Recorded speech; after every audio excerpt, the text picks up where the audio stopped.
За сайн байцгаана үзэгчдээ. Зөвөн ток шоуны шинэхэн дугаартай хамт байгаа та бүхэндээ баярлалаа. За тэгээд өнөөдөр бол TV8 телевизээр гарч байгаа 2 дахь дугаар дээр хэнийг оруулах вэ гэж бас нэлээд бодлоо. Би лайв хийсэн, тэр лайв дээр мөнх Эрдэнэ гэдэг хүнийг урьдсан. Тэгээд цагаан сарын дараа орохоор болсон байгаа. За тэгээд бас нэгэн асуудалтай байгаа. Сүүлийн үед бас хүмүүс яасан бол ийсэн бол гэж нэлээд анхаарал тавьж байгаа. Тэр хүнийг өнөөдөр нэвтрүүлэгтээ урьж оролцуулж байна. Энэ хүн бол Зөв амьдрах ухаан төрийн бас байгууллагын менежер Амар сайхан гоо. Тэгээд ирсэн баярлаа. За баярлалаа. Сүүлийн үед бол нэлээд бас асуудалтай байгаа тий. Тэгээд тэрийг бол энэ сүүлийн 2020 оны сэхлүүлэл тэгэл ер нь нэлээд шуугч байгаа л. Тэгээд сүүлийн бас нэг хэдэн сар болж байгаа ингээд мартагдсан байна. Тэгэхээр сүүлийн үед яг юу болвоо гэдгийг хоёулаа эхлээд яриагаа эхлэе. За юунаас эхлэх вэ? Харин одоо тэр шүүх хурлаас хоошоо тий. Хоошхыг уу.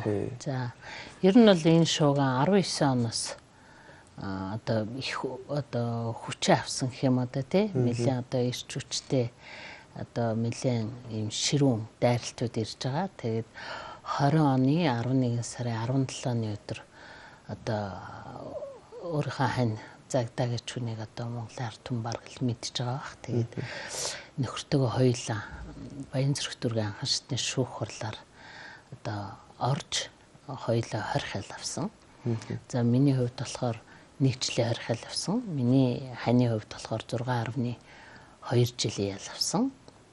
За тэрнийхэн дагуу одоо 407 дугаар хорих нээлттэй хаалттай хорих ингээд эмэгтэйчүүдийн хорих ингээд ял эдлэж байгаад сая 21 оны 7 сарын 9-ний өдөр миний хувьд суллагдсан. Миний нөхөр бол одоо 415 дугаар хорих ингээд ял эдлэж байгаа. Яг хугацаагаар 1 жилийн хугацаанд асуусан юм тий. Яг 1 жилийн хугацаанд 11 сарын 17-нд болох байсан. Нөгөө өршөөлийн хууль гарсан гэсэн. Тэгээд тэрэнд одоо нөгөө хамрагдсан учраас ер нь бол тэр эмэгтэйчүүдийн хорхон гэдэг 300-аад хоригдл эмэгтэй байд юм байлээ. Тэднээс нэг шууд сулдах 2 эмэгтэй байсных нь нэг нь би байсан. Тэгээ нэг 3 сар гарангийн өршөөл үзээд тэгээ гарч ирсэн. За тэгээ хоёулаа бас яг энэ гол зангилааг зарим хүмүүс мэдэхгүй байж магадгүй. Ер нь Зөв амьдрах ухаан төрийн бас байгууллагч 2006 оноос хойш үйл ажиллагаагаа явуулж эхэлсэн байдаг. Тэгээ би бас Загдаагаатай өмнө 2020 онд ярилцчихсэн. Тэгээд би бол тэр үед хэлжсэн. Ер нь бол хийж байгаа арга барил нь жоохон хурцуулахаас биш. Ер нь бол буруу зорилготой зүйл биш ээ гэж би өөрөө ярилцаад гарч ирсэн нэг бол айгуулсан санаж байна. Тэгээд тэр яслагч одоо байдаг. Тэгээд ер нь бол энэ Зөв амьдрах ухаан төрийн бас байгууллагт нийт одоо 2006 оноос хойш хэдэн хүнийг ингэж тий асарч хамгаалж байлгасан юм бэ? За ер нь 2006 оноос яг үйл ажиллагаа явуулж эхэлсэн. Анх эхлэхдээ бол 3 хүүхэдтэй нэг гэр бүлтэй эхэлж исэн. За тэрнээс хойш одоо хэрэгцээ шаардлага байна шүү дээ тийм ээ. Одоо Улаанбаатар хотод гэхэд одоо Тэнмэл орон гэргээргээд хэд байгаа бэлээ. Хөдөө орон нутагт хэд байгаа бэлээ тийм ээ.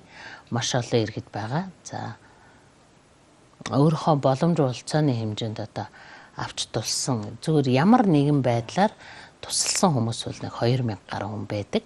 За тэгээд ягаад одоо ямар нэгэн байдлаар гэж байгаа вэ гэхээр одоо хөдөө орон нутгаас орж ирээд одоо хамгийн хулгайд алдах тийм ээ буцах зардалгүй болох за иргэний бичиг баримтгүй хүмүүсийг бичиг баримтжуулах гэр бүлд нь иргэн нэгтгэх гээд энэ үйлчлэгийг авсан хүн бол 2000 гаруй байдаг. За яг одоо тэнцэнэ одоо яг Зөв амьдрах ухаан төрийн бас байгууллага дээр доктор сууршилтай ажиллаж амьдарч байгаа хүн бол одоо 20 оны 11 сарын байдлаар 0-оос 76 насны 130 иргэн байсан. 130 иргэн. Тий. Тэрнээс хүүхэд нь 0-оос 16 насны 68 хүүхэд байсан. Бус нь том хүмүүс байсан. За тэгээд тэр дунд бол одоо Халиуна гэдэг эмэгтэй бол байсан байгаа тий. За тэгээд за энэ Халиуна гэдэг эмэгтэйгийн бичлэг 2019 онд цэцэглүү да. 19 оны үед цэцэгдсэн баг тий. Тэгээд нэлээд шууган тариад тэгээд бас хэсэг шуугж ягаад тэгээд энэ үйл явдал болсон шүү дээ. Тэгээд энэ одоо яг юунаас болсон гэж та боддөг вэ? Тэр эмэгтэй яг өөрийнхөө хувийн зүгээс ингэж шүүхт гомдол гаргасан юм уу? Эсвэл бас яг ингээд нөгөө нэг дээрээс те юм нэгэн байдлаар одоо хувилтаа гэж ярих юм. Тийм юм орсон гэж та боддгоо. Энэ юу гэж боддгоо? Тийм, энэ бол цэвэр тийм зохион байгуулалттай ийм зүйл болсон шүү дээ. Халиуна гэдэг эмэгтэйг л одоо хүмүүс ингэж яриад байгаа болохоос ш яг асуудлын гол нь бол халиунаач байгаа юм биш л те. За энэ үйл ажиллагаа бол ерөнхийдөө би бас нэлээ материалтай ирсэн. Нөгөө баримт материалтай байвал бас хүмүүст ойлгох байх гээд. За энэ үйл ажиллагаа ер нь бол одоо Зөв амьдрах ухаан төрийн бас байгууллага бол 2006 оноос байгуулагдахтаа 2013 оны хүртэл одоо нөхөр бүтээр цэвэр одоо яг өөрсдийнхөө нөөц болцоогоор одоо төр засгийн ямар нэгэн байгууллагатай одоо ямар ч одоо хамааралгүйгээр ажиллаж ирсэн юм байдаг. 13 оны 2 сарын 29 гэхэд бол бид нар 0-76 насны 56 иргэнтэй байсан. 2013 онд одоо нийслэлийн цагдаагийн газар, нийслэлийн тамгын газраас хамтран ажиллах санал тавьдаг. За 60 иргэнийг одоо танаа дээр байршуулъя. Тэднийг одоо нийгэмшгэд та хоёр хамтарч ажиллаач гэдэг та хоёрын туршлага юмд үндэслээд одоо ийм санал тавьж байна гэдэг ингээд санал ирдэг. За тэгээ 2013 оны 2 сарын 29-ноос 60 иргэн баримтлагаар авчирч өгдөг. За энэ дотор хүүхдтэй, нялх нотын хүүхдтэй гэр бүл үүдч байсан, эрэгтэй эмэгтэй төрөл бүрийн хүмүүс ирдэг. 60 иргэнийг одоо манад авчирч өгч штэ тийм ээ. За үннээс ахвалаад одоо төр засгийн байгууллагатай хамтран ажиллах гэрээ байгуулад за тэр хүмүүсийн одоо амьдрах байр орон гэр Монгол 10 шиг Монгол гэр дотор нь байгаа тавилга доор хөнжил пиши яндан бүх юмыг нийслэлийн цагдаагийн нийслэлийн цагдаагийн газар худалдаж авчирч өөрснөө барьж өгдөг. За энэ хүмүүсийн холбоотой нөөц төлөөний зардал, хоол хүнсний зардлыг одоо манад гаргаж өгдөг. Хамтран ажиллах гэрээгээр.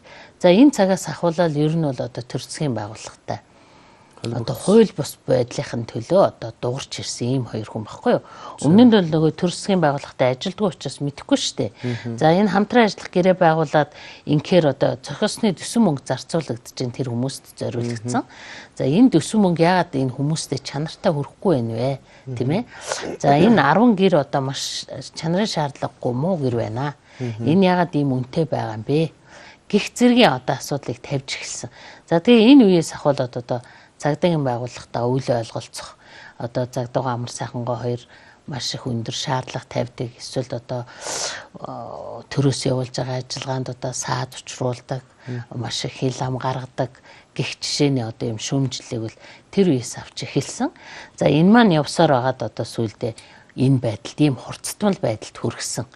За битэрийн нөхөр битэрийн хувьд бол хийсэн ажиллаа хийж байгаа ажиллаа маш сайн мэдж байгаа. Буруу юм хийж байгаа, зөв юм хийж байгаагаа маш сайн ойлгож байгаа. Зөв би тэр хүмүүсийн сайн сайхны төлөө ажиллаж байгаа. Хинч тоохгүй, нийгэм нь ч тоохгүй, орхигдуулсан, хаягдсан. Энэ хүмүүст одоо зориулсан бодлого шийдвэр юу ч байхгүй. Ийм хүмүүс байгаа. Ах トゥ аав ээж нь хүртэл хайцсан байгаа. Энэ хүмүүсийн төлөө би тэр ажилласан.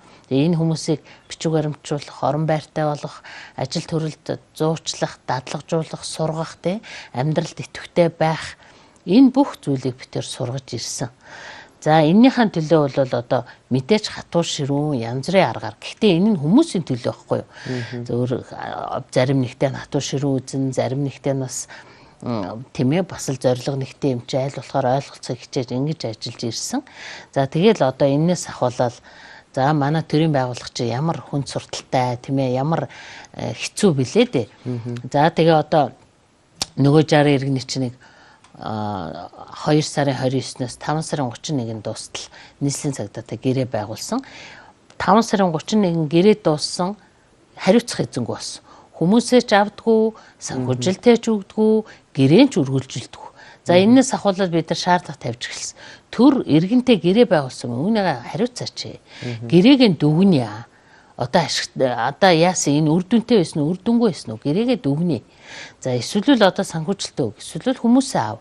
Одоо зүгээр нэг Монголын нэг гэр бүлийг ингэж одоо бид нар чинь 56 иргэнтэй байсан. Дээрээс нь дахиад 60 иргэн ингээ ачааллыг нэг дахин илүү нөө ингээд нэмж байна тий. Санхүүжилт нь өөрсдөөсөө. За тэнгуут одоо нөгөө муу усны одоо тэр нүх мөх одоо ингээл маш их хүндрэлтэй гэрэл захилгаан тоог гэл.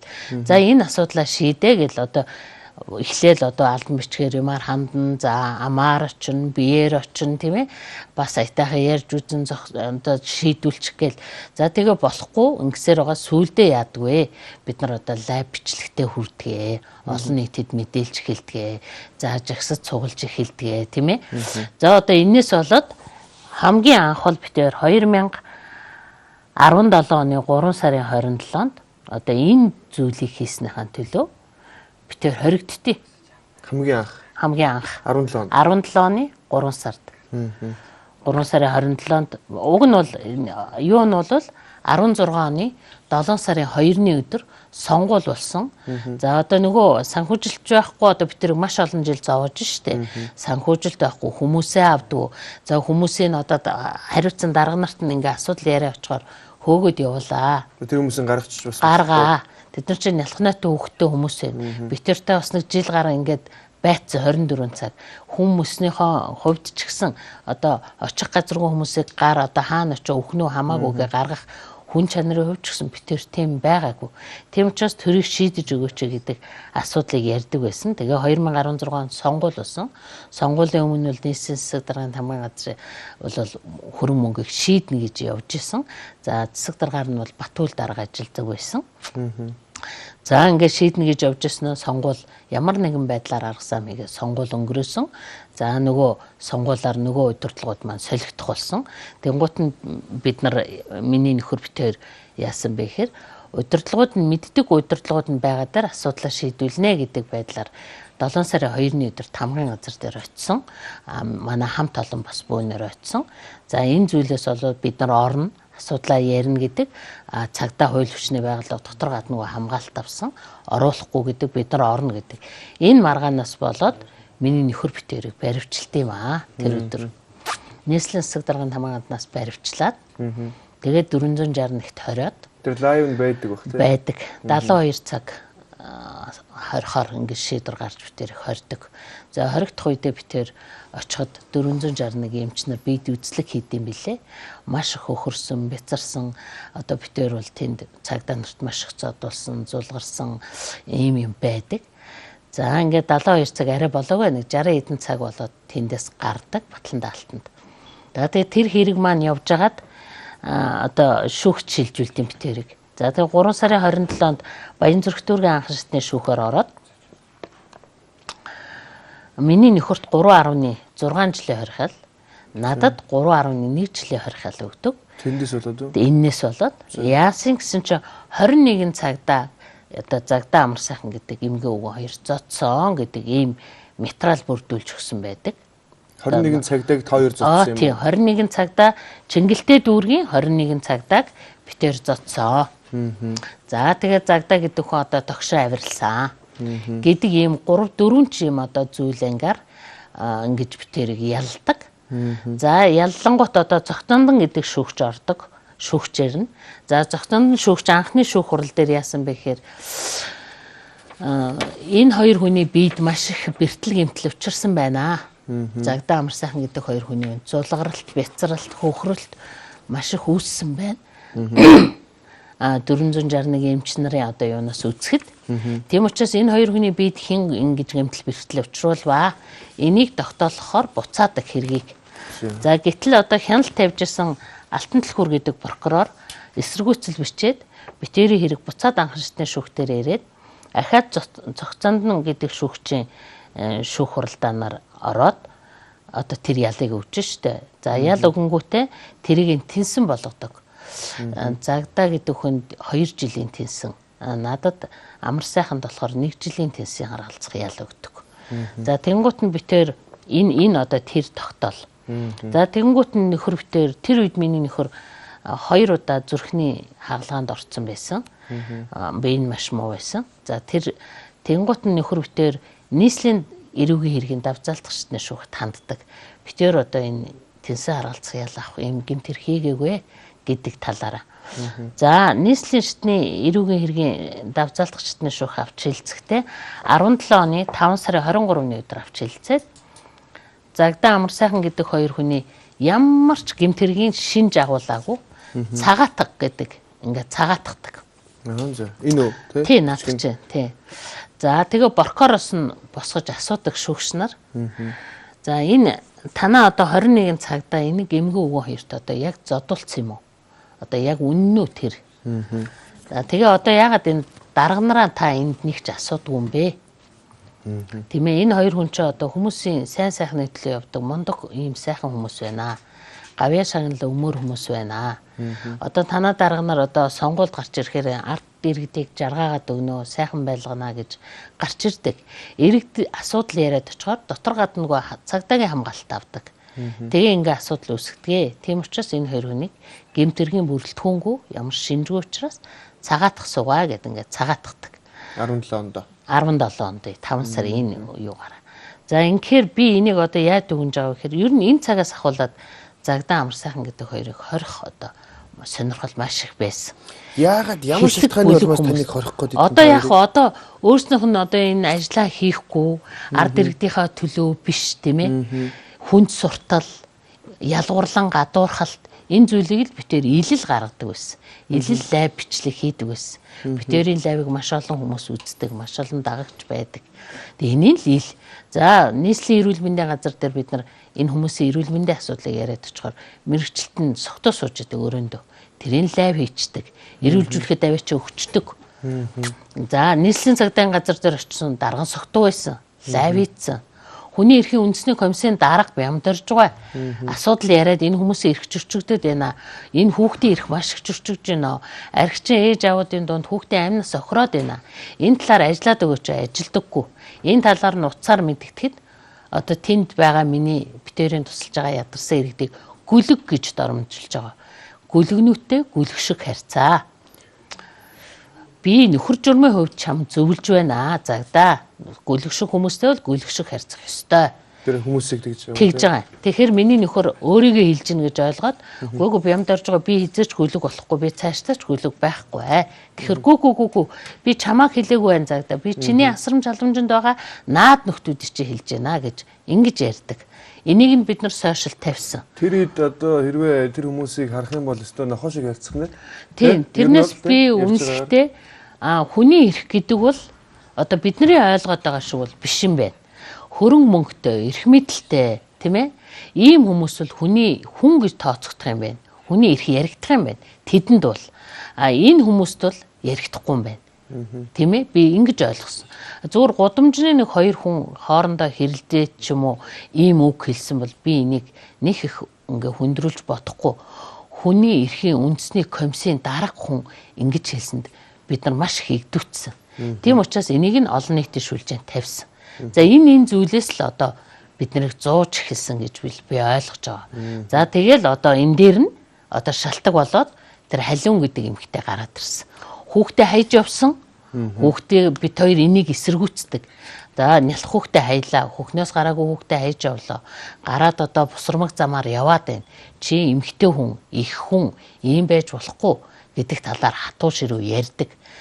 За энийг маань одоо үлээж авсан. Эндээ одоо маш их одоо татаж тэр охиныг оролцуулсан. Энэ нь бол одоо тэр хүүхдийн бие авч явах байдал, зан чанарын төлөвшөлтийн доголдол, гэр бүлгүй энэ байдлыг нь ашигласан гэж би үзэж байгаа. Ер нь бол яг зөөр ах эгчээр бол цагаан шудраг сайхан хилчдэг юм шиг байгаа юм нэг юмэг. Тэгээд би бас тэр үед чи хэлжсэн Загдаатай ярьж байхад яг одоо яг иймэрхүү хүмүүстэй хэрвээ би байвал би бол чадахгүй. Яг та хоёр шиг ааш цантай хүн байж ийж өнөөдөр тэр хүмүүс ингэж тогтож байж байгаа юм аа. Тодорхой хэмжээнд ингэж өөрчлөлт гарч байгаа юм аа гэж би харж байгаа. Тэгэхээр одоо яг нөө нэг одоо жишээлбэл халиун гэдэг юмхтэй одоо хүлээл тий зодоол занчаал ер нь тэнд байгаа хүмүүсээ ер нь хүчрхийлэх та хоёрын хамгийн одоо тэр хүмүүстэй хариг сандж ирсэн үйлдэл ямар үйлдэл байдаг вэ? Ер нь зөвхөн хүмүүс нэг айгүй ингээл юуны араас айгүй амархан юм шиг ярьдаг. Энэ хүмүүс нэгэнт одоо зөв амьдралын хэм маяг гэдгийг алдсан хүмүүс мэдхгүй. Тэр буруу зөвөөч мэдхгүй. Нэг зарим хүний 30 жилийн зуршил 40 жилийн муу зуршлыг бид нэр эргүүлж байгаа хүмүүс байхгүй юу? Зөв амьдралын хэм маягт орвол. Тэгтэл тэр хүмүүс зүгээр буруу зөвөө мэдхгүй амьдралын дадал нь болцсон зүгээр өөрийн мэдлгүй үйлдэж идэг. Энэ зан чанарыг эргүүлнэ гэдэг бол маш их цаг хугацаа ордог. Бас бид нар хатуу ярих үедээ ярина, зөөлөн арга таттай аргад нь тэр чинь хүний нэг тунг тааруулж штэ тийм ээ. Одоо нэлээд хатуу ярих хүнтэйгээ бол ярина. За тэгээд буцаад аргадна. За буцаагаад урам өгнө. Ингэж өнөөдөр нэг нэлээд хэдэн хүнийг бүтээр амьдралын зөв замд оруулсан гэр бүлээр нь иргэн нийгэмшүүлсэн ийм хүмүүс байхгүй юу. За битэр шиг ийм үйл ажиллагаа явуулдаг Монголд лав байхгүй дэлхийд цөөхөн байд юм бэлээ. Ягаад тэгэхээр гэр бүлд нь иргэн нийгэмшүүлдэг ийм газар байдгүй юм байна л да. Нэг бол одоо ахмадууд гээд ялгчдаг, эсвэл эрэгтэй, эмэгтэй, хүүхдийн асрамж гээд ингээд ялгчдаг ийм л юмнууд байдаг болохоос яг гэр бүлээр нь иргэн нэгтгэдэг ийм газар байдгүй юм байлээ. Тэр утгаараа нөхөр битээр энийг одоо хинч битээр зааж өгсөн ямар ч байсан хүн гэр бүлдээ халуун ам бүлэрээ гэр бүл нь бүрэн бүтэн байж ижил энэ төгс нийгэмшилт болно гэдгийг л нөхөр битээр харцсан хүмүүс байхгүй юу. Түүнээс биш архичин юм байна гэдээ аав ээж нь архины эмчилгээнд явуулаад хүүхдүүдийн насрамжийн төвд барьж өгөөд энэ ерөөсөө нийгэмшилт биш байхгүй юу. Дараа нь гарах үр дагаврыг бодох хэрэгтэй байхгүй. Эцэг эхээсээ хол өссөн, асрамжид өссөн хүүхэд өнөөдөр хэн болж төлөвшөх вэ? Үр хүүхдээ асрамжид алдсан эцэг эх хэдий архичин ч байсан тэд нар хүн байхгүй юу? Эцэг байхгүй юу? Их байхгүй юу? Тийм учраас тэнд бас санах, битгэрэх ийм юм байна шүү дээ тэр хүмүүст. Тийм учраас бид тэр энийг л олоо харцсан хүмүүс. Тэгээд ингээ гэр бүлээр иргэн нийгэмшүүлдэг. За мэдээж одоо чанга одоо ярих юм байна. За зөөлөн ярина, аргадна, гуйна. Чанга ярихдаа одоо яаж ярьдаг? Тэрийг одоо би одоо ойлгоход бол энэ хүчирхийлэл те одоо хүчирхийлэл зодоол занчаал одоо үнэхээр яг сэтгэл мэдрэлийн одоо бас жоохон асуудалтай хүмүүс бас байх шиг байсан. Тэр хүмүүсийг бол ингээ хүлдэг юм шиг байгаа. Өөрөөр ер нь хүчирхийлнэ гэдэг байгаа нь та хоёроос яг ямар үйлдэл гарч ирсэн юм? Хүлэх мүлэх асуудал бол ерөөс байхгүй. Сэтгцэн өвчтөе хүнийг бүр хүлэх чинь бүр болохгүй. Тэд нар яагаад тэгэхэр чинь тэр сайн дураараа тэгээд байгаа юм биш байхгүй. Тэр өвчин байгаа байхгүй тэр хүнд. Тийм учраас бид нар өвчин шүү дээ. Энэ хүн чинь өөрөө тэгээд байгаа юм биш учраас бид нар тэрэнд бол бүр маш хүндэтгэлтэй ханддаг. За бусад эрүүл хүмүүсээ хүртэл энэ хүмүүстэй та нар байнга тусалж. Энэ хүн чинь сайндаа ийм характер гаргаад байгаа юм биш. Энд чинь цаанаас нь өвчин нөлөөлөд байна. Энийг та нар ойлгох хэрэгтэй гэж бүтээр заадаг байхгүй. За одоо ширүүн догшин харилцана гэдэг нь хамгийн сүүлийн жишээ. Халиун гэдэг эмэгтэй 3 сар хүүхдээ хайсан. Гадуур тэнсээ. 20 оны 1 сарын 22-наас 23-ны шилжих шөнө 12 цагт болж байхад хүүхдээр уулзъя гэд ирж байгаа. Бид нар уулзуулахаар хүүхдтэйгээ уулзахгүй байгаа. Тэр цаанаасаа даалгавартай ирсэн. За тэгээ хүүхдтэйгээ бид нар хүүхдээ аваач чи гэж хагаад уулзуулж байгаа лав бичлэг байгаа. За тэгэнгუთ одоо хүүхдтэйгээ уулзсан одоо би явлаа гэж байгаа. Хаач гэж байгаа юм чи би ажилтаа. Гү чи хүүхдээ харах ёстой шүү дээ. Харахгүй. Та нар харж чадахгүй л асрамжийн төгд өг гэж байгаа байхгүй юу? Ингэнгუთ миний үнэхээр дургуй өрнөс дээ. Тэрэн дээр би яадаг мó янхан бэ гэж хэлсэн. За чи яасан дураараа би чамайг хүүхдтэй чинь орон дээр чинь хүлээч гсэн хамаагүй хонуулна. Маргааш чи гэр бүлийн одоо төрийн байгууллагуудаар энэ асуудлаа шийдүүлж явна. Би чамайг хаанаас олох вэ? Тийм ээ? Тийм учраас чи хүүхдтэй чи хэрэгтэй учраас чи хүүхдтэйгээ хонох ёстой. Хүүхдтэй хүн гэж үзэхгүй байна. Тийм учраас тэрэн дээр бол тийм үг хэллийг хэрэгэлсэн. За зөв битээр одоо хамгийн дээд одоо зохиж барьж исэн юм байд юм уу? Байхгүй. Ерөөсөө тийм байхгүй. Зөв тэр нотлогддог юм нэгч байхгүй юу? Нотлогдсон юм ерөөсөө байхгүй. Зүгээр л халиуна гэдэг хүний ярьсан яриагаар л одоо битэрийг ялж байгаа байхгүй юу? Одоо харин би гайхаад байгаа. Энэ одоо за одоо та хоёр чинь ингээд тэнд аюул олон хүн байгаа. За 3 хоног хүчинцэн. За тэгээд дараа нийгмийн ажилтнууд нь бас орж иж хүчинцэн гэдэг юм ярьдаг юм байлээ. Тэгээд тэрийг баталсан юм уу? Ер нь яг одоо энэ тодорхой болгож за ингээд одоо тэр үрийн шингэн ч юм уу те ямар нэгэн байдлаар бие биед одоо хохирол учруулсан юм гарч ирсэн юм уу? Одоо цагдаагийн байгууллага чинь нөгөө 9-ний өдөр энэ эмэгтэй чи хэвлээ хурал хийдэг штэ. Тэгээ одоо тэр шөнө ирж божигнуулчаал тэгээ тэр шөнө манайх руу 18-20 цагтаа дайрдаг. Хашаад аваад одоо ингээл дайрж байгаа байхгүй юу? За ингээ энэ байдал болсноос хойш одоо энэ эмэгтэй чи бас гараад ингээ алга болчихж байгаа. Бас хүүхдээ хаяад. Тэгээ байхгүй байж байжгаад одоо 1 сарын 2 сарын ихээр яг энэ шууганы асуудлаар миний нөхрийг цагдаагийн ерөнхий газар дуудах хуцаар дууддаг. Ирж байцаалт өгөө. За тэгээ миний нөхөр өмгөөлөгчтэйгээ яваачдаг. Тэгтэл одоо цагдаагийн ерөнхий газрын Чинбат гээд хүн миний нөхрийг зүгээр л өрөөндөө дуудаж оруулаад өөр хүнд байцаалт өгөхгүй очиж шүү дээ. Тэгээд тэр байцаалт өгөхгүй очисон Гамболд гэж хүний өрөөнд байхад Чинбат орж манай өрөөнд орё гэд миний нөхрийг авч яваад өрөөндөө оруулаад би чамайг хорих цаашаа болгоно гэж дарамталдаг байхгүй юу? Өмгөөлгөж байгаа найзууд. Тэгэхээр одоо тэр өнөөдөр хэрэгжээд байгаа байхгүй юу? Би тэгээд тухайд хорих цаашаа гэхээр хорихоос өөр одоо ямар шийтгэл байх вэ? Буутах уу, алах уу, яах вэ те? Тэгээ ингээд бодоод өнгөрсөн. За тэгээс байцаалт өгсөн. Тэгэхэд одоо тэрэн дээр одоо энэ хамгийн анх энэ халиун гэдэг эмэгтэйг тэр цагдаагийн ерөнхий газар дуудаж гэрчээр мэдүүлэг авсан байдаг.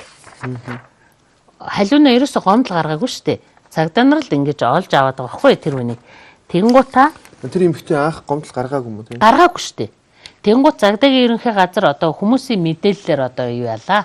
Тийм учраас одоо таныг дуудаж байна гэж дууддаг байхгүй юу.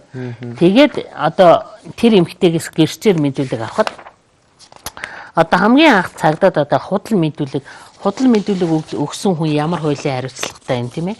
Одоо энэ гэрч халиун гэдэг ингээ халиунаас мэдүүлэг авцсан. За энийг яг хамгийн анхны одоо халиун гэдэг эмэгтэйгээс авсан. Тийм гомдол гаргаагүй цагдаагийн ерөнхий газар зүгээр гэрчээр дуудаад мэдүүлэг авцсан. За тэрэн дээр одоо жинхэнэ нөгөө нэг одоо энэ хэргийн одоо энэ талаараа бол хүчингийн талаар бол наач ерөөсөө ярьдгүй. Намайг одоо ингээд доромжилсон, нэр төр таалцсан. За тэгээ зөв амьдрах ухаанд амьдардаг одоо бүх эрүүл хүмүүстээр F71 гэдэг F71 ч сэтгцээ маш хүнд онш байхгүй юу. Тэр оншийг одоо эмч нар эмнэлгийн байгууллагатай хуулилдад тогтоолгодог. За тэр тогтоолгосон хүмүүстээр улсаас мөнгө авдаг. За одоо тэр хүмүүс нь өөдөөс нь хэрэлдэж маргалдах юм бол одоо машинда ачаад загдах шар хадны эмнэлэгт авчиад 30-аас дээш хоногоор хэвтүүлждэг. Тэгээд тэр хүмүүстэй нөгөө шүлсэн асгардаг, савирдаг, тариа хийлгүүлдэг гэд ийм ноцтой ийм мэдээлгүүд энд өгсөн байдаг байхгүй юу. За тэгээд энийхээ дагуу одоо энэ цагдаагийн ерөнхий газрын Гамболд гэдэг хүн битэрийг 2 сая төгрөгөөр торгодгийг. Бэлэмгөр. Энэс болоод наатахч болоод. Яагаад энэ тэгэд одоо энэ мөрдөх ажиллагаа явагдана үстэй. Тий, ерөөсөө би ингээд нотлох баримтаа өгьё. Ингээ. За бас тэр нэг 18 цагта дайрч орж исэн тэд нар нь бас гомдол гаргасан байдیں۔ Тэгээ би ингээд юугаа өгье нотлох баримтаа авчирч өгс. Та авчирч өгвөл өгсөн ч болно, өгөхгүй ч болно. Ерөнхийдөө миний юм бэлэн болцсон гэж байгаа хгүй тэр байцаагч. Гүгүү тэг чи аль хэзээ бэлэн болцсон бэл би одоо юм өгөх шаардлага байна уу чам? Гүгүү өөрөө л мэд. Тэгээ ерөөсөө тэгээд ямарч мөрдөн байцаагачгүй зүгээр л 2 сая төгрөг торгох нь аль хэдийн ингээд тогтогдсон. Энэс нь шалгаж бариад одоо үнэн зөв гэсэн тодорхойлдоггүй. За тэгээ шүүхтэр очив. 2 сая төгрөгөөр торгосон шийдвэрийн хуудас битэр дээр ирж байгаа. Тэнгуут нь миний нөхөр шүүхэд хандж байгаа. Баянзүрхийн шүүхэд. Би торгуулах юм хийгээгүй. Нялх хүүхдээ хайж явсан ээжийг одоо хатуу ширүү аргаар л ярьсан болохоос ш зөөлөнч ярьж үзлээ, хатууч ярьж үзлээ. Энийхээ төлөө би торгуулж чадахгүй. Тэгсэн чинь шүүхээр ороход одоо тэр Гамболд прокурортойгоо миний нөхөр орж байгаа шүүхээр тэгээд шүүх хууль бас торсон байна гэд цуцалж байгаа. Бас дахиад цуцалж байгаа энийг 2 сая. За энэ ч одоо 20 оны 3 сарын 20-ны өдрийн шүүхээ юу байхгүй юу. За тэгсэн чинь нөгөө халиун Баянзүрх дүүргийн цагдаагийн 1-р хэлцэст Батхангаа гэдэг хорооны байцаагчд өргөдөл гаргадаг. Намайг доромжилсан, миний хүүхдийг өгөхгүй байгаа, барьцаалцсан, намайг хөөсөө. Одоо өөрөө хайж явчаад намайг хөөсөн. Хүүхдээ авъя гэсэн чи өгөхгүй байна. Өгөхгүй байсан. Гэт одоо ингээ гомдол гаргаж. За тэнгуут Баянзүрхийн цагдаа ахаал 2 сая төгрөг торгоно битэрийг. Ерөөс шалахгүй штэ. Тэнгуут нь ахаал битэр Баянзүрхийн шүүхэд хандаад ахаал хууль ус гэж. Хүчнэтүүлсэн гэдэг хийзээ юм бэ. За одоо тэгээд би ярих гээд байгаа. Энэ асуудлаас ингэж явж байгаа. Энэ ийм 2-3 удаагийн шүүх хуралд орохдоо тэр халиун гэдэг эмэгтэй хүчнэтүүлсэн талаараа юу ч ярьдгүй. Өмгөөлөгчтэй л ороод байгаа. Өмгөөлөгч авцсан байгаа тэр чинь. Тий. Тэгээд ингээд за 2 удаа битэрийг 2 сая төгрөгөөр торглоо. Шүүх цуцаллаа. Хууль ус байна гэж цуцаллаа. Тэнгуут цагдаагийн ерөнхий газраас торгосон хүн эсэргүүцэлчээ давдаг нийслэл рүү. Нийслэл дээр очиж бас цуцлагддаг. Одоо хууль ус торгосон байна. Цуцлаг. За ингээл одоо яалтчгүй байсан чил 4 сарын 20 оны 4 сарын 9-ний өдөр гинтл одоо цагдаагийн ард хүчнэтүүлсэн хүмүүсийн талаар гээл хэвлэлийн хурал болоод тэгээ одоо тэн дээрээс нь харсан чинь халиун сандаг дөрж гэж манад амьдэрчсэн 2 хүн ордог.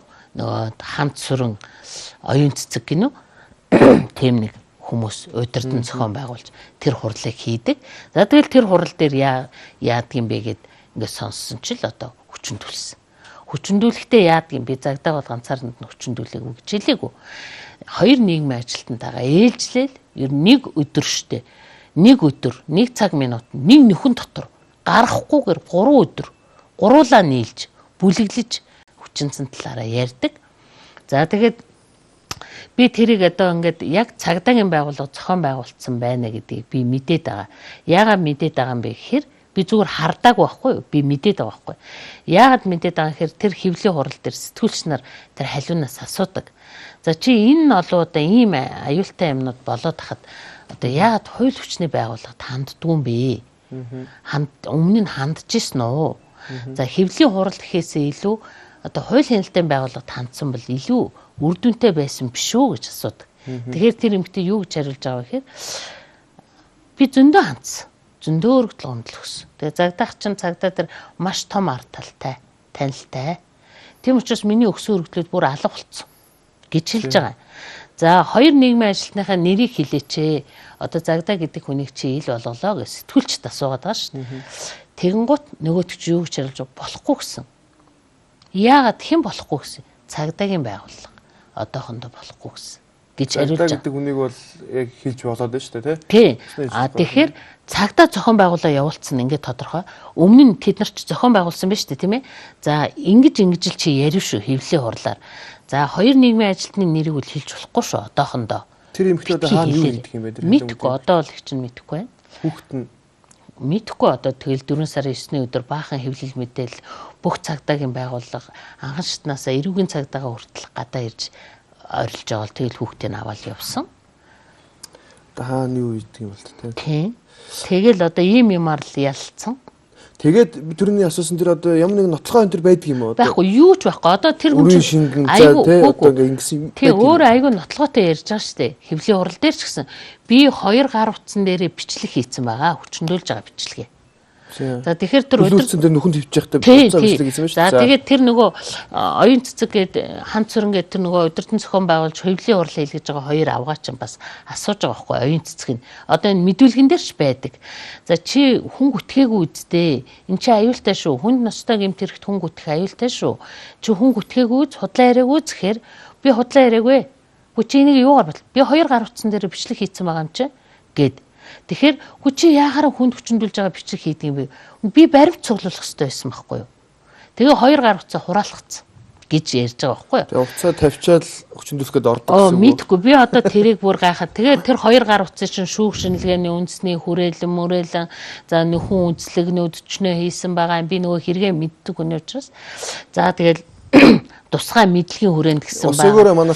За тусгай мэдлэгийн хүрээнд гэхээр би тэр кибер юм уу гэж бодоод байгаа. Би нөгөө хэргийн материалтаа уншихаар тийм юмнууд байгаад. Тэгээ тэд нар хүртэл ингээ үзлэг хийгээд усцсан файл юмнуудыг ингээ сэргээгээд хэрэгтэй холбоотой нэгч юу илэрдэггүй. Шүүх шинжилгээний үндэсний хүрээлэнгээс илэрдэггүй. Халдварт өвчний шинжилгээ хийдэг. Миний нөхөрт ч хийдэг, тэр эмэгтэйч ч хийдэг, миний нөхөр ирүүл гардаг, тэр эмэгтэй удаа дараагийн одоо халдварт өвчтэй гардаг. Ийм л юм байгаа. За тэгээд нөгөө одоо эхний мэдүүлгээ өгтөө 17 оны 7 сарын ихэр хүчндүүлсэн гэж ярьдаг. Гэтэл 7 оны 7 сарын ихэр. Тэгээд 3 жил чимээгүй явсан байна шүү дээ. За тэнгуут манад энэ эмэгтэй хідэнд ирсэн бэхээр 17 оны 12 сарын 29-нд ирсэн байдаг. Он солигдох гэж байгаа. Төрх эмнэлгээс авах газар байхгүй нялх хүүхдээ тэрврээд. Тэгтэл тэрийг эхний мэдүүлгээ тэгээ өгсөн байдаг. Дараагийн мэдүүлэг дээр байцаагч нь мөрдөн байцаагч нь асуусан байдээ. Тавсуугаар.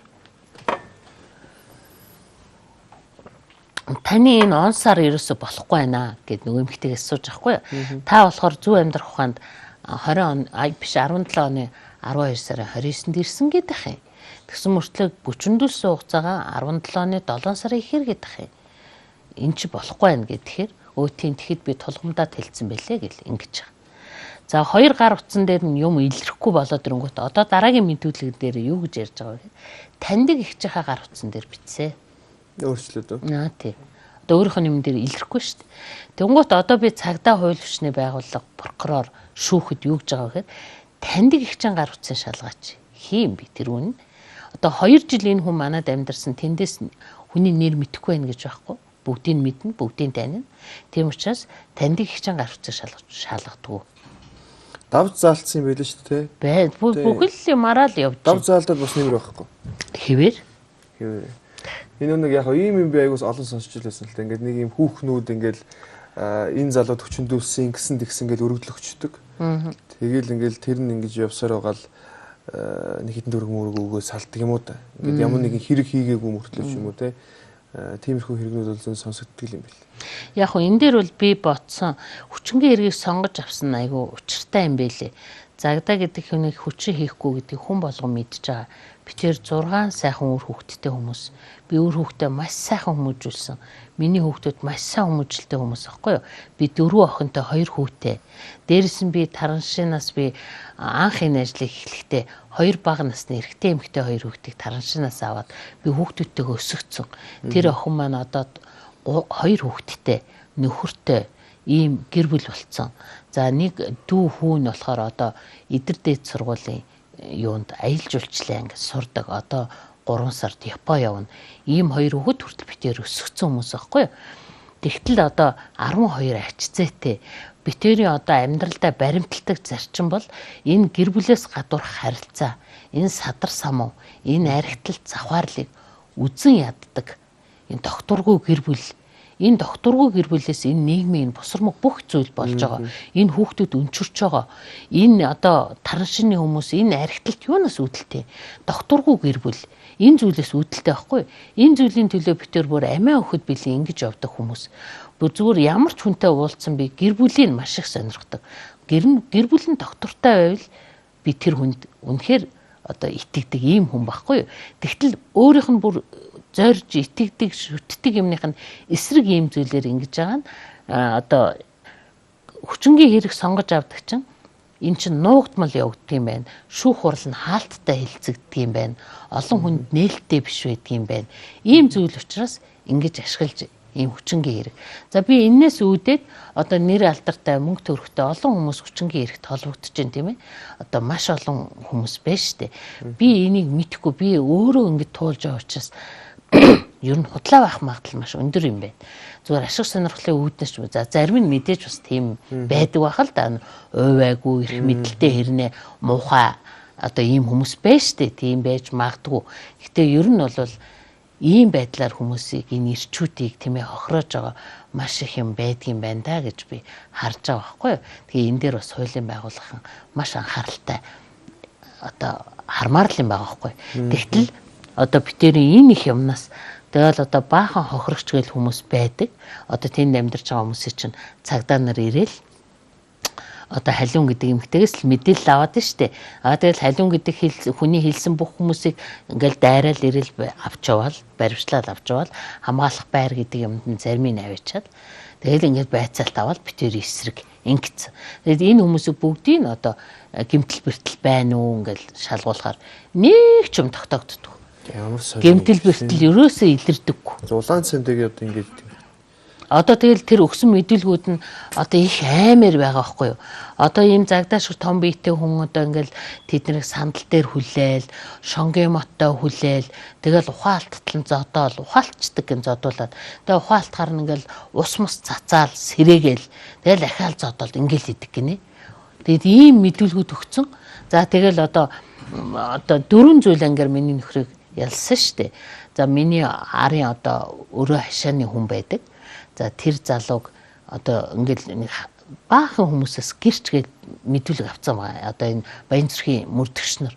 За тэгэл тэр хүмүүсийнх нь одоо би хэрэгтэй танилцал ингээд үзэхээр одоо миний багын найз талигаач одоо Цасан Баяр гэдэг найзыг минь загдаа модоор зодоод бараг алдсан юм шиг хэлсэн байгаа. Тэгтэл тэр хүн нь одоо амьд байгаа. Ах дүүс нь бид нартай холбоотой. Өрөө хашаа юм чи. Одоо ийм. За тэгэл тэр халиун гэдэг эмэгтэй юу гэж мэдүүл өгсөн бэ гэхээр тэр загдаах ихнэр нь амрагч айгу хүүхд зоддтой. Тэгээ нэг няраа хүүхдтэй эмэгтэй төрхөөс гарч ирээд тэгээ хүүхдийнх нь биеийн муудадсан чинь загдаах амрагчаар гарахгүй. Тэгээ ээж нь оргоод тэгээ нэг хүүхдээ аваад эмнэлэг дээр очисон чинь хүүхд нь нас барцсан. Тэгээ тэрийг загдаах амрагчаар нуун дарагдулсан. Ерөөс ийм мэдүүлгүүд дүүрэн Тэгээ одоо энийг яагаад тогтоод юм бэ энэ чинь? Тэгээ одоо уг нь үнэн зөвийн тогтоох ёстой биз дээ. Тэгжээж эрүүгийн хуулинд одоо ийм би мэддгүй байсан. Одоо ер нь одоо эрүүгийн хуулиар мэдлээ мэрэгшээд байгаа юм би. Тэгээ эрүүгийн хуулинд болохоор юу гэж заасан бэ гэхээр гэмт хэргийг одоо хийсэн хийгээгүй заавал нотлноо. Хизээ хаана яаж гэдгийг бүр хөтөлбөргүйгээр заавал тогтооно.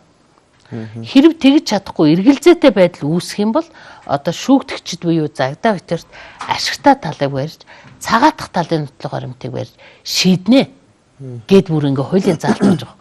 Тэгтэл тэгээгүй. Тэгээ энэ эмэгтэй ч юусэн хүчндүүлсэн он сараа хилдэггүй. Хизээ болсон юм бэ? Эхлээл 17 мон гээл тэгжсэн нөгөөт нь болохоо байлаад ирсэн чинь мэдхгүй он сараа мэдхгүй. Хэдэн онд санахгүй байна. Хэдэн сардын санахгүй байна. Одоо тэгээд таны одоо цаашдаа хий гэж бодож байгаа арга хэмжээ юу вэ?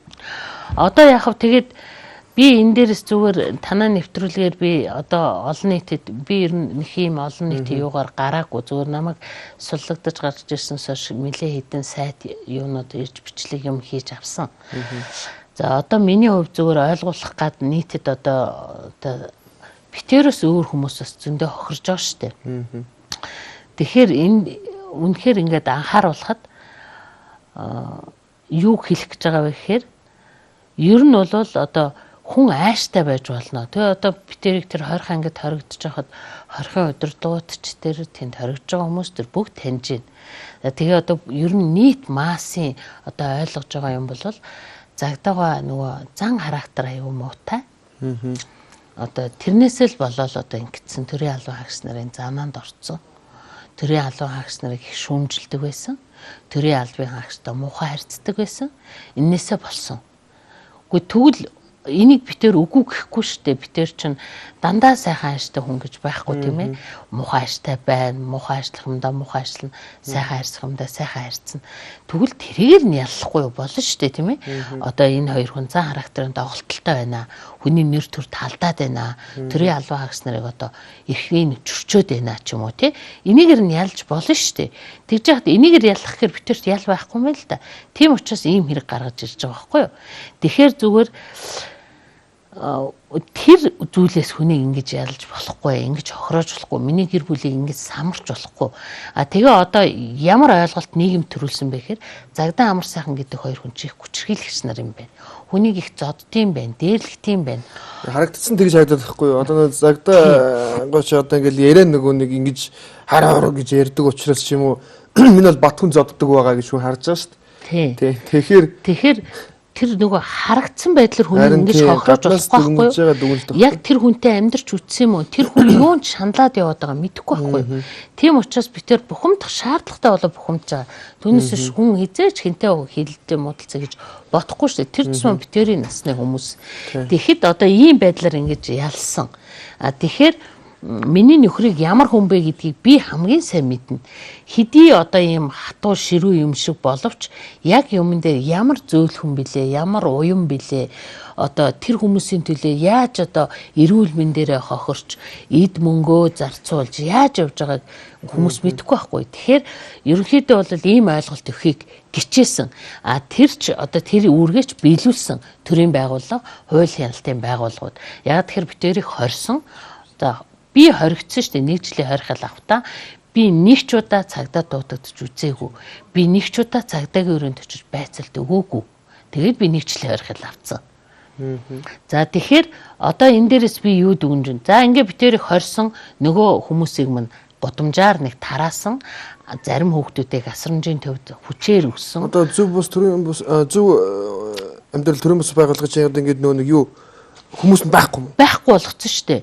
Намайг 7 сарын 21 оны 7 сарын 9-ний өдөр гарч ирэхэд манай битэрийн одоо тэр төрөмсөлгө дээр 7 том хүн 5 хүүхдэл байсан.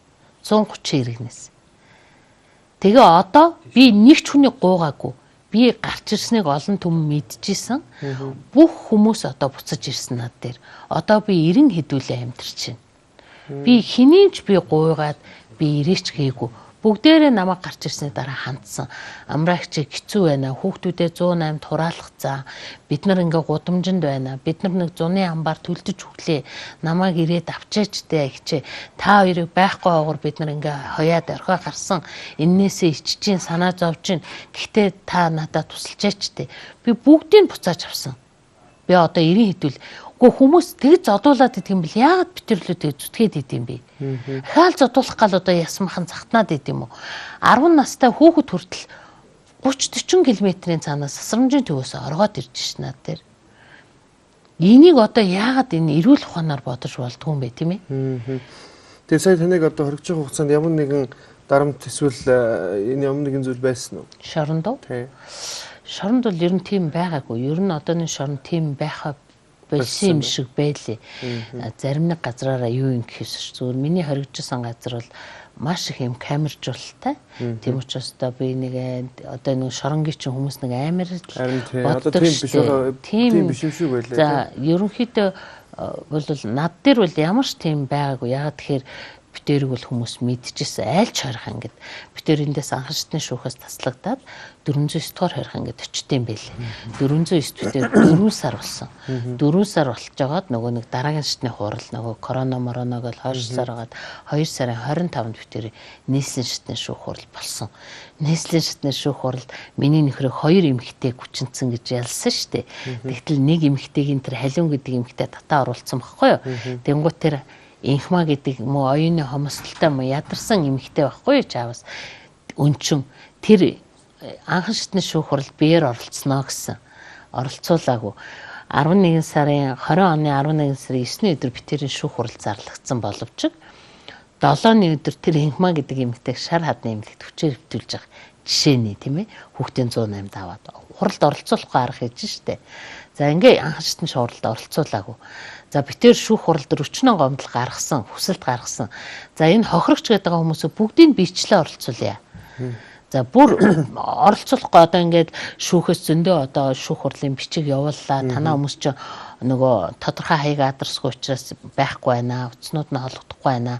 Шуудангаар явуулахаар буцаж ирээд байна л гэдэг ийм юу тавиадсан надад. За тэгвэл бүр болохгүй л инхма гэдэг хүнийг оролцуулъя. Тэгэхээр нөгөө шүүх хуралчин хуралдаж байгаа нөгөө бүрэлдэхүүн чинь завсарлаад тэнгуутаа за инхма одоо оролцуулахгүйгээр хуралдаж болно гэж хуралдаж байгаа. За тэгвэл бидний одоо хэргийг үнэн зөв шийдэх боломжгүй байна гэж үзэж байна. Шүүх бүрэлдэхүүнээс татгалзаа гэж манай өмгөөлөгч нь бид ахаал хуралдаж байгаа завсарлаад ахаал өргөл бидний өсөлтөөс нэг ч юм хангаагүй. Тэгээ ингээд яал өгсөн. Нийслэлийн шатны шүүх хурал дээр нөгөө инхма гэдэг эмэгтэй чинь өмгөөлөгчтэй орж ирж байгаа. Би тэр онлайнаар оролцож байгаа 20 ангиас. Тэгэл нөгөө ямар ч гимгүү хүмүүс штэ тэд нар чинь тэг битэр чи аав ээжийн оронд аав ээж нь болж явжсэн болохоос тэр хүмүүсийг битэр ерөөсө хохроогоогүй байхгүй. Тэгээ нөгөө эмэгтэй чинь битэрийг ингээд нөгөө юугаар харангуудаа ерөөсө иг маггүй уйлчиж байгаа. Ерөөсө юм ярьж чадахгүй. Тим юм ерөөсө болоогүй. Би энэ хоёр хүнийг шоронд байхыг харахаар надад хэцүү байна гэж хэлээл. Тэгэл уйлал ерөөсө юм ярьж чадгаа болчихж байгаа. Тэгээ өмгөөлөгч нь босоо хэлж байгаа. Одоо энэ эргэлзээтэй нөхцөл байдал үүсэж байна. Миний үйлчлүүлэгч хүчндүүлээгүү талаараа ингэж байна гэхээр хэвээр нь баталж байгаа байхгүй. Би хэрвээ ингээд өөр оронд ингээд тавьж үзэж байна л би хэрвээ ингээд хүн тусалж явж байгаад ингээд хоригдчихой гарч ирсэн бол би маш их ууртай байх байсан. Тэ? Таны оронд өөргөө тавихаар би амар уурлан тэр халиуна гэдэг нэг эмэгтэй ч юм уу ямар нэгэн байдлаар би айгүй уцаартай байх байх. Та болохоор их тайван байгаад. Яг зүгээр би өөрийн хүн бол өөрөө их тайван. Тэгтэл одоо намайг тэр хүмүүсийг зоддог нүддэг хүлж яагаад яадаг гэнүү тэгж байгаа штэ. Би өөрөө бол их тайван хүн. Нөгөө гэр бүлийг нэг ийм бурхан цаанаас нь зохицуулдаг юм шиг байгаа. Миний нөхөр ч юм бол маш хурдан сэтгэдэг, маш хурдан ийм юутай хүн байхгүй юу? Хурдтай хүн байхгүй юу? Юмыг хурдан сэтгэдэг, хурдан ингээ юм хийсэн ч гараас нь айгүй хурдан юм гардаг, ийм дайчин, ийм хүн байхгүй юу? А би болохоор нэлээд удаан тайван тийм хоёр хүн ингээ нийлцэн. Тэгээд би заримдаа нөхрийгөө жоохон ингээ хурдтай ингээд байхад нь жоохон татаж өгдөг. А намайг бас хитрхи тайван ингээд назгаа байгаад байвал миний нөхөр бас жоохон шахаад өгдөг. Миний хань арай л тайван байгаад байна. Чиний юм арай л удаад байна шүү. Арай л хугацаа алдаад байна шүү гэх маягаар ингэж явж ирсэн хоёр хүн баггүй. Тэгэхээр миний хувьд бол ингээд ер нь хүн чинь ингээ хийсэн хэрэггүй хүн гэдэг чинь одоо их сайхан байд юм бэлээ. Би тэр хорих ингээ хоригдож байгаа нь аюу хэцүү. Яатсан би заримдаа гомдож байгаа. Үгүй тий яатсан би тэр одоо хэдий ядарсан иргэнд л амьдрал залгуулсан. Хөлийн дөрөнд гарын ганцанд хүргэсэн. Хэдэн сайхан хүүхдүүд сургууль соёлоо төгссөн, оюутан болсон. Үгүй одоо өөр яасан би тэр гэл ингээ бодохоор заримдаа хэцүү. Гэхдээ ингээл хүмүүс хүндлээд энэ хоёр юм хийгээгүй гэдгийг мэдж байгааг нь бодоод үгүй одоо хийгээгүй юм чи одоо яах вэ гэдэг үүднээсээ миний хувьд бол маш тайван. За нөхрөөгөө бодохоор маш хэцүү. Яагаад тэгэхээр миний нөхөр би ч маш эрүүл хүн байхгүй, өвчин зовлон байхгүй, одоо уужиг өвчин, одоо тийм юм байхгүй, суур өвчин байхгүй, ийм хүн байхгүй. Гэтэл миний нөхөр 2 удаа зүрхний хаалганд орсон. Зүрхэндээ хиймэл стенттэй 2 удаа цус харвсан. Тэ ийм хүн. Тэгээ ингээд одоо тэнд ингээд ямар ч нотлогдоогүй, батлагдаагүй хэрэг дээр ингээ хоригтой байгаад идэг. Дахиад одоо 5 жил гэсэн үг тийм ер нь 6.2-оос одоо 1 жил 5 сар л болж байна. За тэгээ одоо өршөөл юм. Одоо 4 зүйл ингээд нэгэн цагдаагийн хууль ёсны шаардлага биелүүлээгүй. Гэдгээр 1 жил. За битэрий одоо 1 зүйл анги байгаа. Одоо бүлэглэж тэр хүмүүсийг зодсон. За тэрэн дээр 1 жил. Тэгээ нэг хүний бие хөнгөн эмтлөвчүүлсэн гээд 18 онд болоод дуусаад хаагт зэмийг сая миний нөхрийг 20 онд буцаагаад сэргээгээд тэрийгээр ингээд ялж явах жишээний. Ах ч хоёр нь одоо хэдэн жил хамт амьдэрсэн юм бэ? Битэр одоо 40 жил. 40 жил амьдэрч тий. Би одоо ингээд яг итгэдэг хаяа ярьдаг байхгүй ингээд битэр ч одоо өдөр болго хамт байдаг. Гэсэн ингээд тустай байсан ойлголт баг байхгүй. Тэнгүүт ингээд жоохон байхгүй болохоор ингээд орон зай нүгүүлэгдээл ингээд санаал ингээд битгэрдэг байхгүй. Ингээд битэр ч одоо 2 жил гарал болж байгаа хүмүүс шүү дээ. Тэгэхэд одоо та хоёр бол ингээд 40 жилийн хамтын амьдрал те. Тэгээд ингээд тустай ингээд хол байх мэдээж одоо хэцүү л байх тий. Мэдээж хэцүү шттэ. Одоо битэр бол өдийн насны хүмүүс одоо таан шиг залуу хүмүүс шиг ингээл санаад манаад гэдэгхээс илүү би энийг маш их хайрлж гин тий. Өрөвдөж гин миний хувьд. Нөхөр минь одоо яг яаж аавал тий яг ямар тэгээд тэр чин зүйл ангийн тим зэвүүн тий. Тэгээ миний нөхөр чин тэрэндээ маш бухимдж гин тий. Монголчууд намайг хэвээр ингээд тахтай явах вэ гэл тий. Гэхдээ тэр ангийн удирдлага тэнд байгаа хүмүүс бас ойлгож гин. Тэгээд одоо ямар ч байсан одоо насныхаа бүхсэнд одоо цайгаа хувааж угаал хэдэн ацыг нь тойруулаад хийх ёстой юм хинийч одоо хинт ч гай учруулаагүй битэр хийгээ явж штэ. Тэгэхэд битэр одоо хэдэн жил хамт амьдрах хүлээ тийм ээ. Энээс минь хулгайлж байгаа байхгүй эднэр. Одоо тэнд ингээ хоригдоод ингээ байж байгаа хооронд битэр ингээ сайхан суугаад тийм ээ амьдралын болж байгаа болохгүй энэ нийгмийн болж байгаа болохгүй зүйлийн талаар ярилцаад ингээ сууж байвал одоо битэр ямар сайхан бэ. Тэгтэл өнөөдөр битэрийг би ингээл боддоо яг хэн гохирцсан битэрээс болоод битэр хэнийг гохирооцсон ямар гэмт хэр хийцэн тэрийг яаж нотолцсон юугаар тогтооцсон юу ч байхгүй. Тэгтэл 3 хүн нийлээд хүчинцэн гээд мэдүүлгээж өгсөн байна, хэвлэл мэдээлэлээр ч ярьсан байна, бүх газраар ярьсан байхад өнөөдөр миний нөхрийг хорчоод нөгөө 2 хүн шалгадгүй гинэ. Одоо 2 жил боллоо. Тэгэхэд нөгөө 2 хүн бас нийгэмдэр амьдрахад маш хүнд байна. Хүмүүс доромжилж гин, хүчингийн пенер гэж харааж гин, эхнэрүүдийн дэлгүүрээр явуулахгүй байна. Зарлцсан юм уу те? Хэвлэл мэдээлэлээр ярьсан шүү дээ. За эхнэрүүдийн яаж гин гэхээр чи нөхрөө хүчинж яах чи мэддгүй юм уу? Чи мал юм уу? Ингээд доромжилж гин том болцсон хүүхдүүд хичээл сургуультай явхад хүндрэлтэй болж шít. Тэгээ энэ асуудлаар манай 2 нийгмийн ажилтан тогтоолго яв битэр. 3 хүн нийлээд одоо 18 он загдаагаа өөр газар намайг хүчинсэн юм. 19 онд энэ 2 нь өөр газар гэж хэлээг байхгүй. Нэг өдөр нэг нөхөн дотор нэг цагт гуруулаа нийлж гэсэн юм тусгаарлалцсан. Энэ хуулийнхаа дагуу яадгийг ямар хэргийг тусгаарлалт. Энэ нь хүртэл ингээд хуульчилж байгаа байхгүй. За тэнгуут энэ 2 хүн одоо ингээд битэрэг шоронд орсон сахуулаад хүний ирэх ерөөсө яваагүй газар байхгүй. Шалгуулъя. Шалгадгүй өргөдөл гомдлын даардаг, нуудаг. За тэгээ саяхнаас одоо ингээд шалгуулъя гэд явхаар одоо би нэг одоо эрх хөхий албан тушаалтан цагдаагийн эрх хөхий албан тушаалтан миний хажууд одоо дарахтаа ярьж байгаа яриг нь би сонссон. Тэгтэл юу гэж ярьж байгаа гэхээр би одоо чамтай бол би аягүй тайван байна шүү дээ. Би чамтай одоо бухимдах ямар шаардлагагүй. Би бухимдлаа энэ олон нийтийн энийгээр би гаргах ямар шаардлагагүй. Би цагдаа хууль ёсны байгууллагуудаар би маш их бухимдалтай явж байгаа. Би сая хэд хоногийн өмнө би бухимдаад би цагдаа дээр очиод та нар ичээч хөшин настай хүмүүсээ та нар нэг ч нотогдоогүй юм дээр ингээ ялцсан штэ. Гэхээр үгүй шүүх гэж байгаа хгүй, шүүх л мэддэг. Үгүй та нар шүүх яллахад бэлдэж өгсөн штэ энэ материалыг.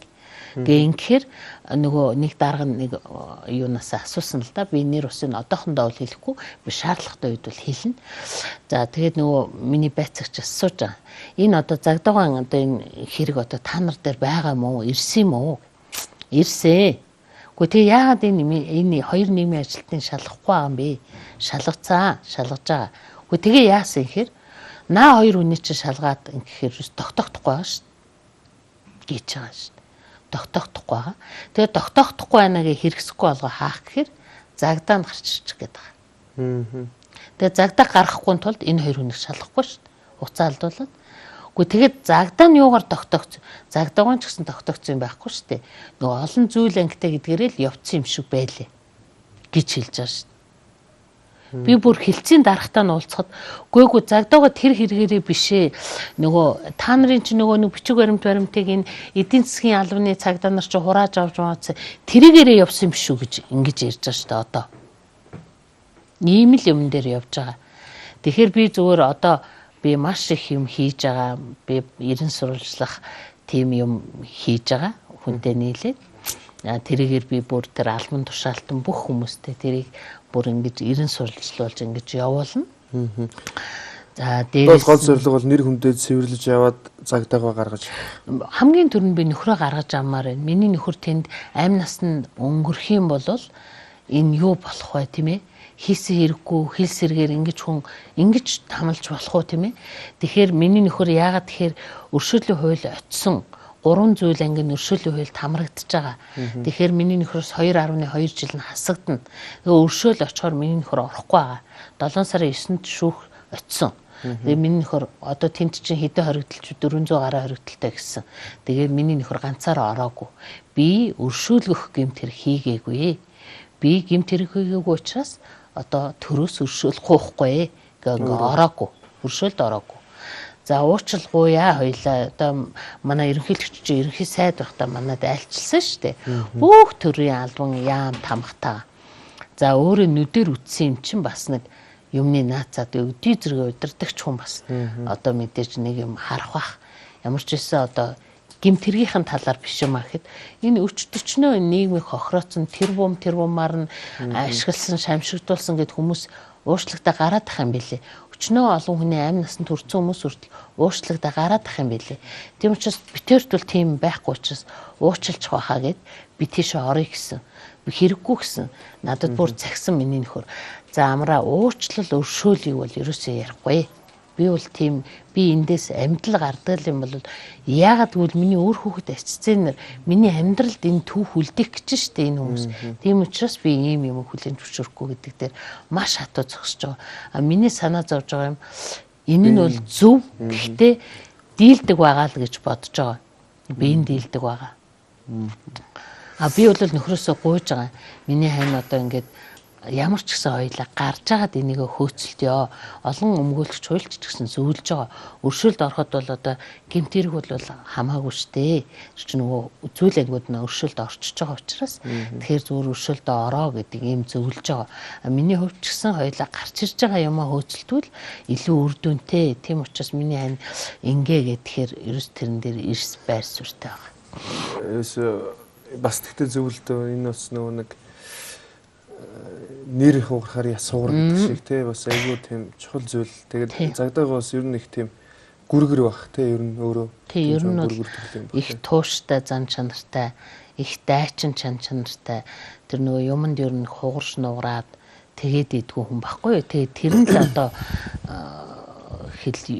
би бол ханыгаа бол миний хан шиг ийм эр хүн хэд байдаг бол гэж боддیں۔ Ийм өрхийн тэргүүн хэд байдаг бол ийм эцэг хүн хэд байдаг бол мэдхгүй. Би бол ингэж харж байгаа. Монгол улсад энэ гэр бүл салт бол маш их байдаг. Тэгэхээр мэдээж хойд аав тий одоо хойд ээж бол одоо маш их байгаа гэсэн үг шүү дээ. Тэгэхэд энэ ингээл хүмүүсийг ажиглаж байхад хойд аав нь хүүхдээ зодсон те одоо ингээл яриалсан хүчинсэн гэдэг хэрэг маш их байдаг шүү дээ. Тэр хэд дээр арга хэмжээ сайн авал та те би бүр гайхаад байгаа. Тэр хүмүүсийг яг үүндээ тэр одоо яг бүр уур үрэх юм. Доотх мотх таслах хэрэгтэй шүү дээ. Байлэр юм үү? Үгүй би тэр одоо яг л энэ зүйлийн л төлөө явсан. Тэгээд ийм хүмүүстэй хариуцлага авахгүй. Нэгт хоёрт энэ олон одоо хүүхдүүд өнөөдөр өнчирч байгаа. Нэгт хоёрт зүгээр нэг ингээд хайрлаж байгаа гэдэг эмэгтэйгийнхээ хүүхдийг нь хайрлаж чадахгүй байхад энэ олон хүнийг тэ төрийн өмнөөс ингээд тижээгээд явж байгаа та хоёрыг бол би буруутгадаг. Би зөвтгдөг. Яах цагдаагаа бас нэг цаг гарan ярилцахтаа бас ингээд дараа нь ингээд хүмүүстэй харилцаж байгаа тэ харилцаа юмуд би харж л байсан. Зүгээр шудраг жоох ууртаа ингэж хэлж ингэхгүй л угсаа зарим хүн ойлгохгүй шүү дээ. Угсаа тэр чинь бол угсаа амьдрал дээр бай. Бүгдэнтэй нэлгэнээд байл юм чи явахгүй. Тий. Тэгэхээр би бол гайхдаг яагаад ингэж сууч. Би тэр яг би энэ бол миний өөрийн үзэл бодол байхгүй. Энэ болохгүй. Ингэж настай хүмүүсээр те яг өнөөдөр ингэж зөвийн төлөө дуурсныхын төлөө ингэж хатуу хандж болохгүй байхгүй. Нэр хүндийн сэвтэйгэл те. Тэгээ ялангуяа би муутай хүнийг. Тэгэхээр би таны өнөөдөр орж ийл уйлал унах юм болов гэж би дотроо төсөөлж ийлээ. Би ч бас тантай бас өмнө нэг тэгж ярилцаж ингэж сууж үзээгүй учраас уйлах юм болов гэсэн уйлсангүй. Юмны төлөө ингээд ханыгаа ихлэ гаргаад авчихсан ингээд таны ч зөв юм цагдаагач зөв юм. Тэгэхээр яг өнөөдөр ингээд ийм байдалд ямар ч нотлох баримтгүйгээр ийм байдлыг үүсгэж болохгүй. Тий. Би бол энийг буруу гэж бодож байна. Тийм бүр туйлын буруу. Би бол за яг би тэр хохирлоо. Би ярэ үзлээ. Олон хүмүүсийг ингэж бити охроогоосоо энэ шүүх, цагдаа, хууль хүчний байгууллага тийм ээ одоо мөрдөгч нар нь яг одоо энэ хууль дүрмийн дагуу тэр юмыг тогтоодог байгаасаа тийм ээ тэрэн дээр нь хяналт тавьж байгаа прокурорууд яад ийм муухай юм вэ тийм ээ за тэгээ тэрийг би яг зүгээр яг л нөгөө иргэн хүнийхээ л итгэлээр шүүх хурлаа орсон байхгүй юу за цагдаа прокурор бол яг нийлээд одоо ингээд хуульда зохион байгуулалтаа ийм юм хийж байгаа нь олон төмний нүдэн дээр ил байгаа шүү дээ за шүүх чинь бас өөр байгууллага шүү дээ би тэгж итгэж орсон байхгүй юу болсон хэрэг болоогүй хэрэг хоёрын хооронд өдөр шөнөчрөг ялгаа байд юм байгаа сте. Тэгээ би тэрийг арайч нэг олж харах байх та гэж бодсон чил ийм юм болцсон. За тэгээд би шүүгчнараас бас асуужсэн тухай үед нэг эмэгтэй шүүгч орж ирсэн мөнхтэй гэж. Тэгээ би тэр эмэгтэй шүүгчээс нэг хүчингийн хэрэг учраас ийм бүрэлдэхүүн шүүгч орд юм билээ. 3 шүүгч ордог. Тэгээ тэр 3 шүүгчийн нэг эмэгтэй шүүгч байсан. Бас нэлээд настай огцсон хүн байсан. Би тэр шүүгчээс асуусан. За та эмэгтэй хүн бэ? Та бол шүүгч хүн. Гэхдээ би танаас бас асуучих. Та эмэгтэй хүн байна, их хүн байна. Би бол одоо өдийн насны наслалтаа бас амьдралыг бас туулж яваа хүн. Гэхдээ би хүчндүүлж явахдаа гар утсан дээр бичлэг хийнэхээр миний ой танд л орохгүй байна. Би ерөөсөө тэрийг би ойлгож гэх нэ. Яг логикоор хөөхөр тийм юм уусаа яаж байх юм бэ? Тийм тэгтэл шүүгч хүн та энийг яг юу ч харж ийн вэ? Гэж хүртэл би асууж байгаа. Тэгээ яг шүүгч нар юм дуурдгүй юм билээ л дээ. Тэгэл ийм л байдалтай. За тэгэл одоо нөгөө мэдүүлэх төгтөө би 17 сарын 29-ний өдөр эднийд очиход намайг амар сайхан гэдэг хүн хүлээж авсан. За загдаа гэж 60 гаруй насны эрэгтэй хүн байсан. За тэгэл одоо миний бүх хүч баримтыг хурааж авсан гэж мэдүүлсэн байгаа энэ мэдүүлэг дээрээ. Одоо миний төрсний гэрчлэгээ, охины төрсний гэрчлэгээ, ягаан дэвтэр, захин үнэмлэх, жирэмсний дэвтэр бүгдийг хурааж авсан гэж. Гэтэл хүүхдээ тэрвэл над дээр ирсэн. Ямар ч жүжигэрэмт байгаагүй. Бүгд тэрийг хүртэл би шүүгчээс асууж байгаа. Төрөх эмнэлэг түүхтэд төрсний гэрчлэгээ олгочт юм уу? Үгүй шүү дээ. Төрхөөс гараад хэсэг хугацааны дараа авдаг. Хэрвээ тэр хугацаанд авч чадахгүй бол торгуулд ордог. Үгүй би энэ хүүхдийн төрсний гэрчлэгээ би тэгж хөөцөлдөж авч гисэн. Захин үнэмлэхэн нэг хүнсний дэлгүүрт барьцаанд байхад нь би өөрөө 70,000 төгрөнд барьцаасан би мөнгөнд төлж очиж авсан. Тэл дэлгүүр нь байна одоо. Үгүй ийм та эмэгтэй хүн мэдж байгаа сте. Хүн төрөх эмнэлэгт төрсний гэрчлэгээ авдгүй үстэй. Тэгээ энэ дээрээ хүртэл та нар анхаараач гэхээр анхаардгүй юм байлээ. Одоо та энэ 90 гаруй хүмүүсийг ямар сонгуульчлалтаар одоо яг миний нөхөр чинь маш мундаг юм хийсэн юм байна. Би зүгээр нөхрийгээ байхад өөргөө их л юм хийж ийн гэж боддог байсан.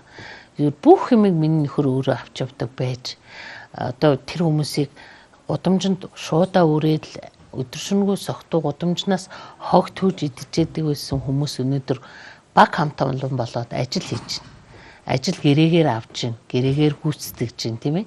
Ийм хэмжээнд болгосон байна миний нөхөр 17 жил. Тэгээ би энийгээр маш их бахархаж байгаа. Тэгээ миний хүмүүс одоо нөгөө буцаж ирсэн хүмүүс надад маш их тийм тус болж байна. Би гарч ирэхэд нөгөө машин унаа бариад өгч хүн байхгүй, нөгөө усыг чинь зөөдөг, тэрийг ч барих хүн байхгүй, ийм хэцүү байсан. Одоо бүгдээрээ гараад над дээр хүрээд ирсэн. За зарим нь одоо битэрэг байхгүйгээр сулгай зэргийн нөгөө согтуугаасаа болж хулгай хэрэгт ороо шорондчгол явж ах шиг байна зарим нь. За зарим нь бол бас албадан барилгын явсан зөндөл юм болж битэрэг байхгүйгээр. Гэхдээ тэд нар эргээд ирсэн.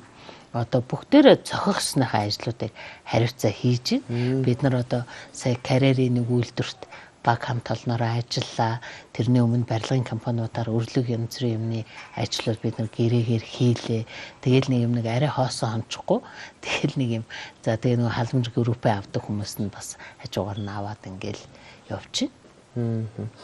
Яасан болгож л байвал. Одоо тэгээд за загдаагаа гараад ирлээ. Гараад ирсний дараа дахиад нөгөө нэг лайв те одоо энэ нөгөө нэг болохгүй төлөө дуурдаг тэр зүрх сэтгэл мохвоо эсвэл өргөжлөх үү? Мохоогүй битээр нийгмийн сайн сайхны төлөө явна. Яагаад тэгэхээр битээр үр хүүхдүүд энэ нийгэмд амьдрын штэ. Тийм ээ энэ ядарсан иргэдийн төлөө битээр зүгээр нэг байгааг байхгүй юу? Энэ хүмүүсийг бас нэг хүн шиг болгочих юмсан те. Хүний нийгэм бас нэг хүн шиг амьдрчаасаа. Тэгтэл өнөөдөр орон гэргүй тэнмэл иргэд гудамжаар нэг аав ээж ах トゥ тоохгүй явж штэ хинж тэрийг тоохгүй те хаач үнцэнгүй болцсон байхгүй монгол хүн ийм үнцэнгүй болцсон. Гэтэл одоо нэг малчин нэг хонио алдчихвал араас нь ирэл хайгуул олж жоод олоод авна штэ. Яг л тэр хонь тэр хүмүүст хэрэгтэй байхгүй махан үнэтэй өснөөс нь хэрэгтэй. Тэгэхэд тэрнээс үнгүй болцсон штэ энэ хүмүүс. Энэ орц таранчны хүмүүс гээд байгаа.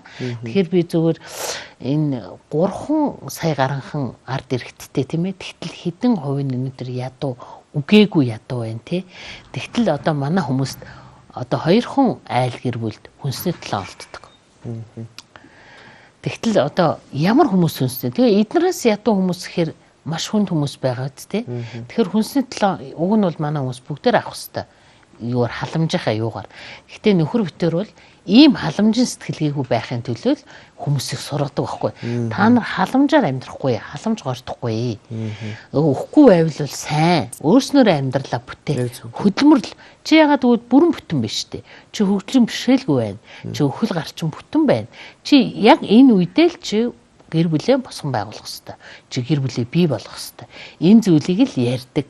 Заадаг энийг л одоо миний нөхөр өөрөө маш уран хүн өөрөө багшилж исэн өөрөө өстө хийж бүтээхгүй юм байхгүй юм хүн тэрэндээ л хүмүүсийг дадлагчж байна сургаж байна тэрний үр дүн одоо гарцсан хүмүүс сайхан амьдарч байна энэ л байна би тэр энэ зүйлийн төлөө л явсан тэгтэл өнөөдөр бид нар дээр амьдарч исэн сайхан хүмүүс өнөөдөр хичнээн сайхан болцсон сая шинэ жилээр ирээл дуулж өгөөл те шинэ жилийг бид нартай хамт өнгөрүүлээл битэрийг 409 дугаар хорих ангид хаач байхад битэр шиг их эргэлттэй хүн байгаагүй. Нөгөө муусан хүмүүс чинь ингээл ээлжлээл ингээл иргэд тойрол халамжаа буугаал хүүхдийнхаа мөнгөийг буухаар битэрлөө ингээд чирээл ирээл энэ олон дэмжигч нар чинь битэр. Дээр байгаа хүмүүсийн гөлөг гэж үздэг хүмүүс үү шүү дээ. Харин тий. Би тэгээ үнэхээр тэрийгээрээ бахархсан. Тэгээ бүр шүүхээс хүртэл ууралсан гэсэн. За тэр 409 дугаар ангийн хорих удирдлага хүртэл дургуутсан гэсэн. Энэ хоёр төр дэндүү их эргэлт ирж байна. Маш их эргэлт ирж байна. Тийм учраас нэг хязгаарлана гэдэг. Хязгаарлаж байсан байхгүй. Тэгэхээр битэр зүгээр хүмүүс тэр хүндэлж байгаа хүндэл нь битэрийг өнөөдрөг болтол битэрийг амьд явуулж байгаа. Би бас танд баярлалаа гэж хэлмээр байна. Баярлалаа. Ягаад тэгэхээр энэ үгийг хүмүүс хэлдэг л баг. Гэхдээ олон нийтийн хэрэгслэр хэлж байгааг баг. Би ч бас өмнө яг загдахтай ярьж байхад тэгж хэлсэн үгүйг санахгүй байна. Тэгээ танд хэлчихье. Би энэ олон хүний өмнөөс те энэ төр засгийн уг нь хийх ёстой ажлыг өмнөөс нь хийгээд энэ хүүхдүүдийг бас годомжинд гаргачихгүй те энэ хүмүүсийг ингээд сайхан амьдрчаасаа гэдэг үүднээс ийм зүйл хийгээд тэгээд ингээд хохироод явж байгаа.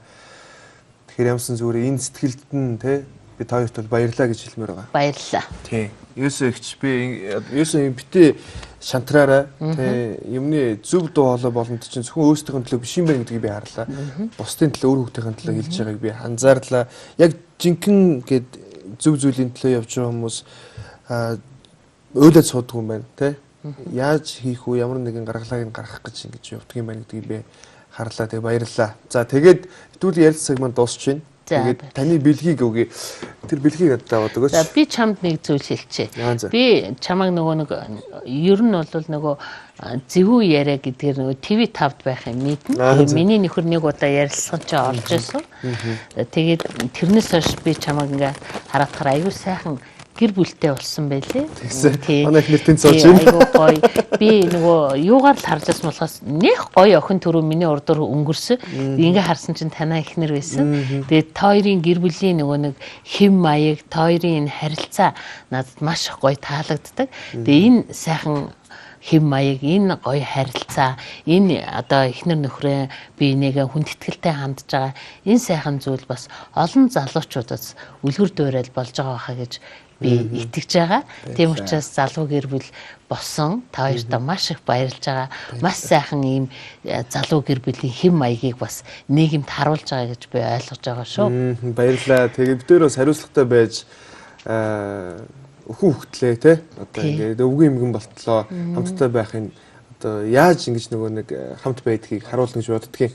Тэгээд энийг бас олон хүнд гэр бүл салт их байдаг учраас нэг нэгнээ бас зөв хайрлаж те ингэж хамтдаа насан туршдаа ингэж бүх зүйлийг хамтдаа бүтээж манай ихнэр чинь намайг тэгэл мөнгө гүйж байхад тэгэл машин хэрэгжихгүй байхад тэгэл яг л нөгөө нэг оргил гэдэг хүнээр нь намайг анх ингэж хүлээж авч ирсэн. Тэр надад айгүй гоё үед тэгээд одоо бол ингээл бүх зүйлтэй болоход би бүх зүйлийг ихнэртэй зориулахад бэлэн байдаг байхгүй тий. Тэгэхээр энд хамгийн гоё ажиргал юм шиг санагддаг. Ах чойт бас баярлалаа. Тэгээд манай Zebra International-ийн гарын бэлгийг танд дүн өгч байна. Баярлалаа. Тийм тэгээд цаашдынх нь одоо бас энийг зөв шийдэх тал дээр үрдэн гараасаа гэж би хүсэж байна бас. Харин тий би бас итгэж байгаа Монголын ард түмэн бас нүдтэй байхаа, удирдлагууд маань нүдтэй байх. Яг нэг хэсэг бүлэг хүмүүс харахч хүсэхгүй яж магадгүй тийм ээ. Тэгээд тэр юмыг ялгаж салгадаг бас сайхан удирдагч мэрэгэн ухаантай хүмүүс байгаа гэдэгт би итгэж байгаа. Хамгийн сүүлийн асуулт таны амьдралдаа хийжсэн хамгийн зөв алхам юу байсан бэ?